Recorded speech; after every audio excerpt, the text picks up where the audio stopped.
Nehemiah chapter 13. On that same day, as the book of Moses was being read to the people, the passage was found that said, "No Ammonite or Moabite should ever be permitted to enter the assembly of God, for they had not provided the Israelites with food and water in the wilderness. Instead, they hired Balaam to curse them, though our God turned the curse into a blessing." When this passage of the law was read, all those of foreign descent were immediately excluded from the assembly.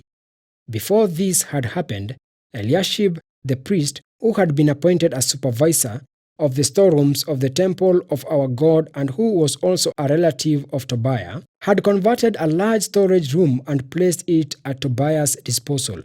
The room had previously been used for storing the grain offerings, the frankincense, various articles for the temple, and the tithes of grain, new wine, and olive oil, which were prescribed for the Levites, the singers, and the gatekeepers, as well as the offerings of the priests.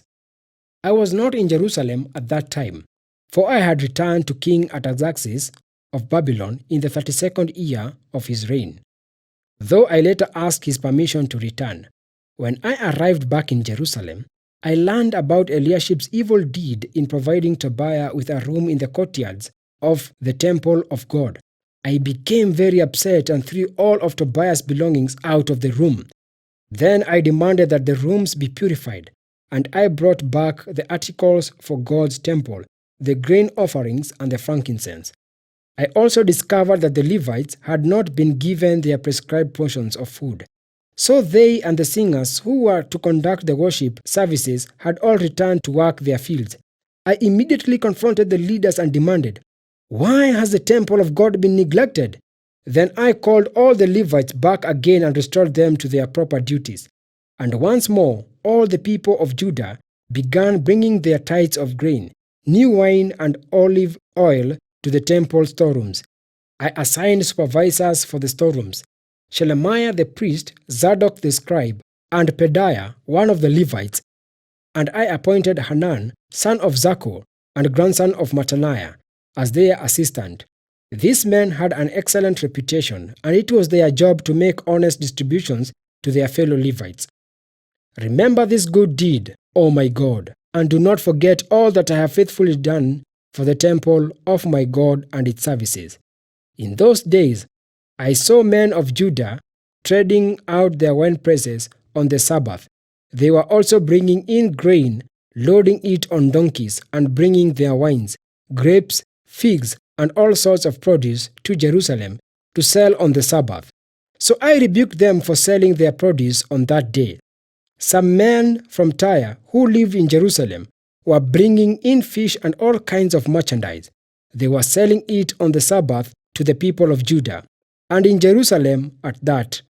So I confronted the nobles of Judah. "Why are you profaning the Sabbath in this evil way?" I asked. "Wasn't it just this sort of thing that your ancestors did that caused our God to bring all this trouble upon us and our city? Now you are bringing even more wrath upon Israel by permitting the Sabbath to be desecrated in this way." Then I commanded that the gates of Jerusalem should be shut as darkness fell every Friday evening, not to be opened until the Sabbath ended. I sent some of my own servants to guard the gates so that no merchandise could be brought in on the Sabbath day. The merchants and tradesmen with a variety of wares camped outside Jerusalem once or twice, but I spoke sharply to them and said, "What are you doing out here, camping around the wall? If you do this again, I will arrest you." And that was the last time they came on the Sabbath. Then I commanded the Levites to purify themselves and to guard the gates in order to preserve the holiness of the Sabbath. Remember this good deed also, O my God. Have compassion on me according to your great and unfailing love. About the same time, I realized that some of the men of Judah had married women from Ashdod, Ammon, and Moab. Furthermore, half their children spoke the language of Ashdod or of some other people and could not speak the language of Judah at all. So I confronted them and called down curses on them. I beat some of them and pulled out their hair. I made them swear in the name of God that they would not let their children intermarry with the pagan people of the land. Wasn't this exactly what led King Solomon of Israel into sin? I demanded. There was no king from any nation who could compare to him, and God loved him and made him king over all Israel. But even he was led into sin by his foreign wives. How could you even think of committing this sinful deed and acting unfaithfully toward God by marrying foreign women? One of the sons of Jehoiada, son of Eliashib the high priest, had married a daughter of Sanballat the Horonite, so I banished him from my presence. Remember them, O my God, for they have defiled the priesthood and the solemn vows of the priests and the Levites.